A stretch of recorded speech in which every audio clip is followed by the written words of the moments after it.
everyone, welcome back to the channel. My name is Ashley and I'm an architect in Ontario, and in this video I'm going to be talking about my UBC experience when I was doing my Master of Architecture degree. And a lot of you asked about what was my experience, what factors did I take into consideration, why I chose UBC, and also talking a little bit about my thesis, all the different studio courses I did, and I'm gonna get into the whole experience from the beginning to the end. And so if you're thinking about doing your master's in architecture at UBC, then you might find this video to be interesting, and you might be a little bit unsure if the program is for you. Well, you may get some insight from this video. And of course, if you're getting value out of the content, make sure to like the video and also make sure to subscribe. And if you're interested, let's get started.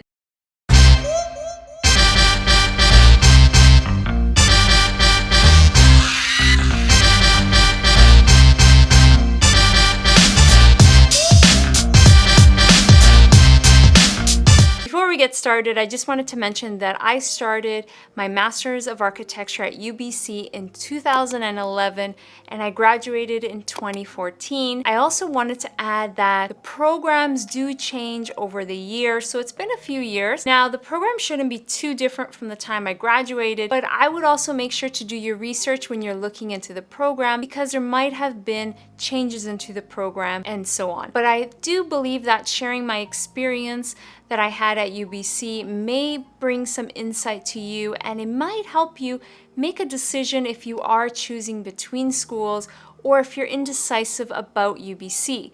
Now, I know many of you have asked questions about the program, so I want to take a moment to just give you a bit of information about my experience, and I will start with why I applied to UBC. Now, I applied to UBC because I was essentially looking for a well-balanced program. I didn't want the program to be too technical because my undergrad that I did at Ryerson University was very technical. It was super technical. You know, some courses were actually taught by engineers that worked, for example, in NASA for acoustics. And so it was a very technical and practical course, which had its pros, but I knew moving forward that I wanted a program that also focused in on the theory and the conceptual side of architecture, because for me, it was important that buildings are not just practical buildings, but that they also have a story behind them, also provide an inspiring space, and it has a bit more than just the practical elements that you would need on a daily basis. So I knew that I wanted a well-balanced program that provided all those kind of elements, so I didn't want something too conceptual either, because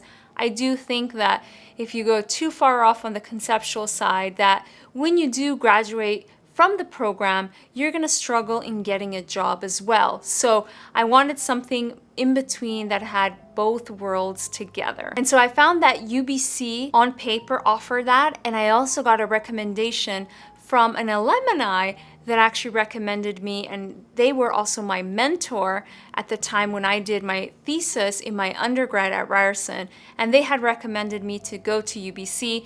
Now, I didn't apply right away to UBC. I actually went to Carleton University and I was planning to do my master's at Carleton, but then I really got to know the program and I really felt like it was not for me because it was too conceptual and it wasn't challenging enough for me, and I wanted to be challenging for me to grow because I'm spending the time to study, and then I'm also financially committing myself because it's not cheap to do a master's. And so I wanted to make sure that whatever program I do go, that it would be challenging and that I would actually grow as well as an individual and as a designer and so on. And I also applied to UBC because the tuition was actually quite reasonable across all the other master programs in Canada.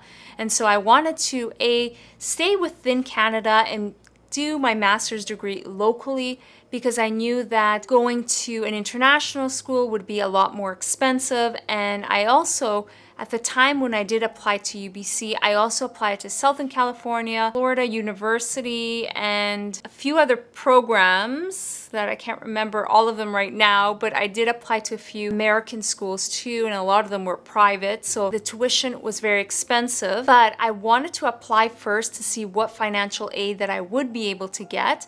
And so what I did is I applied to over 5 schools, I believe. And then what I tried to do is once I got the acceptance letters for the various programs, I started to narrow down my decision. And so in the end of that, I ended up going to UBC and picking UBC because it provided both affordable tuition cost. It also offered a well-balanced program that was both conceptual and technical, and it also had, I did some research on the faculty, and it looked like a well-balanced faculty in terms of their overall research. Also listening into all the alumni that graduated from the program, everyone recommended the program. So I didn't hear any alumni speaking poorly about the program. Now, I was, at the time when I was looking at going to UBC, I was having a hard time deciding between UBC and Southern California because I did get a scholarship that would have paid my whole tuition and I would have only had to pay the living costs. But even having to pay the living costs, I was still indecisive because my scholarship that I received for the entrance scholarship that would cover all my tuition costs was only for the first year, and I wasn't sure that I would be able to get it for the second year. And so because of that, it led me, because I thought it was a bit too risky, it led me to go to UBC because UBC, I did get advanced standing and the program for advanced standing was 2.5 years. And so even with the 2.5 years, it was still a lot cheaper than 1 year at Southern California if I didn't get a scholarship for the second year. So that really made the decision for me to go to UBC. It just checked all those boxes. It also checked all the boxes in terms of having all the essential resources. So they had plotters, printers, laser cutters, CNC router, 3D printer, and so on, which some programs, believe it or not, when I was at Carleton, at the time when I did the program, maybe it's changed since then, they didn't have a lot of those essential resources. Now, they're important because when you are in the program and you need to build models, it becomes essential to have those resources. And a lot of times the architecture building is a bit remote from the city, so it's hard to find a 3D printer to outsource to do printing and laser cutting and so on. So that becomes an important aspect. So having those tools is really important. So that became an important consideration when I was looking into the program. So now I'm just going to talk about the admission. So I accepted the offer because it was, out of all the choices I had at the time, the one that checked out the most boxes. And so I received advanced standing, and at the time when I got advanced standing, it was for 2.5 years, and I had to transfer a lot of the credits from my undergrad because it was a pre-professional, and I did a Bachelor of Architectural Science at Ryerson University. So I transferred a lot of those credits, so I didn't have to do the full 3 years, which is what you would have had to do if you had no background in architecture. And now the advanced standing, you can actually get it for 2 years. So that's something to take into consideration. But at the time I got for 2.5 years. And because I enjoyed my time at UBC so much, I ended up going for 3 years because I ended up extending my thesis a little bit more. And I ended up really enjoying the program and doing other elements within the program. So I took advantage of doing some teaching assistant jobs, also some graduate assistant jobs, so working with other faculty members with their research. And so I wanted to also balance my courses so that I can really focus my time on the studios and then on my thesis as well. And so that led me to pushing everything out for 3 years. And I don't regret it. I had so much fun when I was at UBC. And for me to extend it a little bit further was honestly a great experience because I knew that doing your master's is a once in a lifetime thing. And I know for some people that were in the program, they just wanted to get it done and they just wanted to get the piece of paper and move on because they had other things and they weren't really interested in the educational aspect. They just needed the accreditation so that they can get their license, and they didn't really enjoy the whole process of learning and being in school. But for me, I really enjoyed it, and I really wanted to really take the moment to really learn as much as possible and take that moment, because once you start working, you don't have that luxury of time of really exploring and learning things to the maximum potential that you're in school. You have that time and that luxury to really explore things without worrying about budgets and fees and so on. So let's talk about the courses at UBC. Now, I can't remember all the courses, but I'm gonna go through the ones that I vividly remember since I graduated. And so basically every semester you have one studio with core courses that would surround it and electives as well. Now, I did the first studio, I remember vividly, it was infill housing, and it was in Vancouver, Chinatown. Now, that was a great little project. I really enjoyed it, and we had to actually work in a group, but then individually kind of have your own site and own infill, and then as a group kind of have a master plan that would work together. And so that was a really neat project, and I actually really enjoyed working in a group project. Now, of course, some group projects can go wrong, but that one was actually a lot of fun. And what I appreciated was that we got to work in a group, because reality is when you do work in the real world, you got to work in teams. You're not going to work individually on your own on a project. That's just not very realistic. You're gonna have to work with consultants, you're gonna have to work with clients, and you have to work with other teammates within your architectural practice. So you're not ever working alone. It's a team effort. So I really appreciated that, one of the first studios was actually very similar to working in the real world, in that you got to work with a team. And along with that, we had to do other core courses like theory, history, contemporary practice, and so on, and other electives too. I did also green building, which was actually a really interesting course, because I actually got to take one of the studio projects and build it with green building practices. So thinking about stormwater and how that would work, energy, and so on. So I thought that was a nice way of blending some of the studio work, which actually helped you to develop the project a bit further and to think of other elements as well. And especially with sustainability, since it's becoming such an important aspect that as architects, we should be looking into even further. And so that was a great thing to start to build in all of those strategies with your design. So I did 4 studios in total. So I started again with Vancouver, Chinatown infill project. And then I also did, and don't quote me on the order because I probably not saying it quite in order based on my memory, but I also did a biomimicry studio, which was also a lot of fun. And I also did a comprehensive studio, and this is something that I think was new at the year I did my master's, was a comprehensive studio where you would really also develop details about the project and really flesh out some of the technical side of the project. And so you would go from all the way concept into, let's say if you're in the practical world, working drawings as well. So you would work out some of those details. And so it's more of a comprehensive studio where you would get into those elements. And the key theme was density and housing. So that was a lot of fun as well. I enjoyed that studio as well. The other studio that I did was the Happiest Studio, or Happiness Studio, and it was also a lot of fun. If you're curious about the studio work that I did, let me know down in the comments if that's something that you would be interested to see, and walk through the whole process of how I designed some of those projects and some of the concepts behind it and how I developed it, and also use my time really efficiently in order to really deliver the content and deliver the concept. The third year, the last year, I got to do my thesis. So the first semester of the thesis is where you actually spend the time to explore and develop a topic that you want to fully commit to for your thesis. So that's where you start to do a bit of the research side, and you start to put in a proposal of a topic that would get approved. You start to get your advisor as well for your thesis, and you start to build that research, and you start to kind of plan out what your thesis year is going to be, and you start to kind of build a vision of how that thesis is going to flow for the next semester.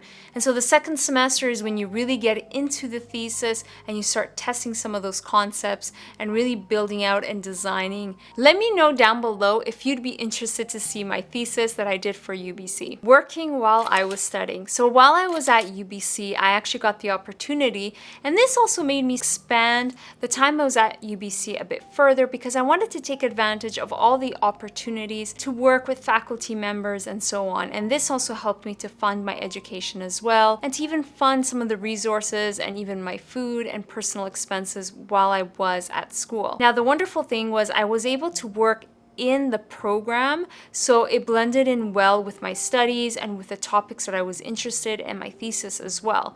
So for example, I held 2 design media teaching assistant jobs, and so I did 2 semesters, so giving out tutorials on programs such as Rhino, Grasshopper, Illustrator, Photoshop, InDesign, and so on. So I helped out with tutorials that were specific, so graphics and drawing and modeling and so on. And I also had 2 academic graduate assistant jobs where I was helping 2 faculty members with their research. And those 2 faculty members, their research actually blended well with the interest topics that I was interested in, especially for my thesis. So I was really interested in material research, biomimicry, and so on. And so that blended really well.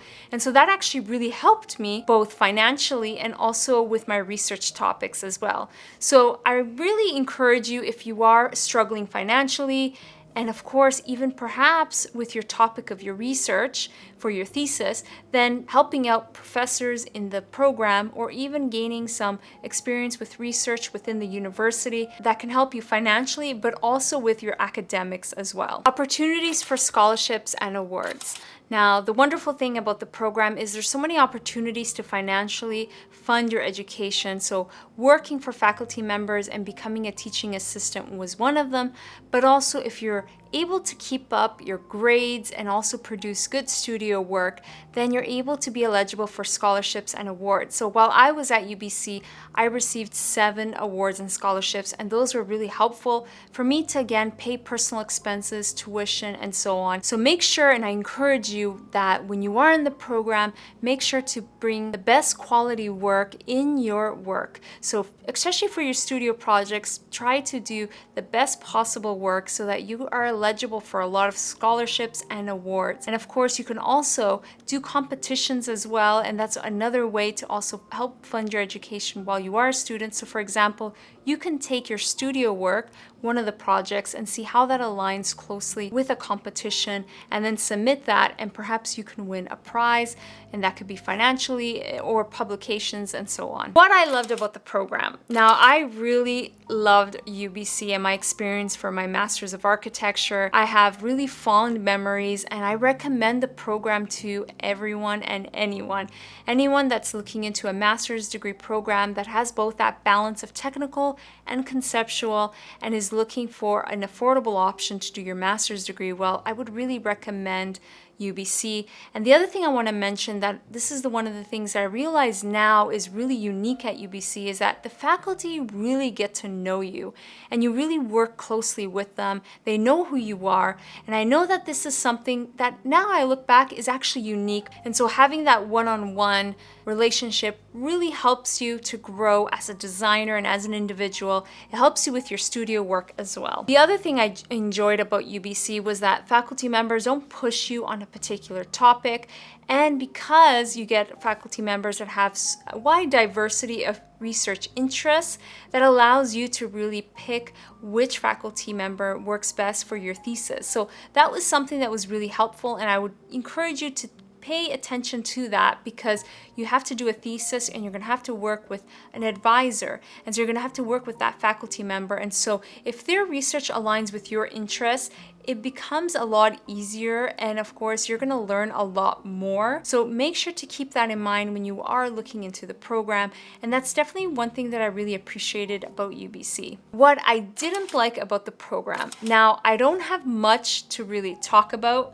but one thing that would maybe elevate the program a bit further would be a new facility, one that would include all the architecture students in one, meaning also the undergrad students with the master students, because right now the Master of Architecture building only contains the Master of Architecture students, and they all get to know each other really well, but it would be nice to incorporate also the undergrad students so you can learn from each other and also see their studio work, and you have that exposure, which really helps you creatively as well. And then I would also, it would be great to have even the Massa students included in the program, the landscape architecture students, so that you can learn from each other.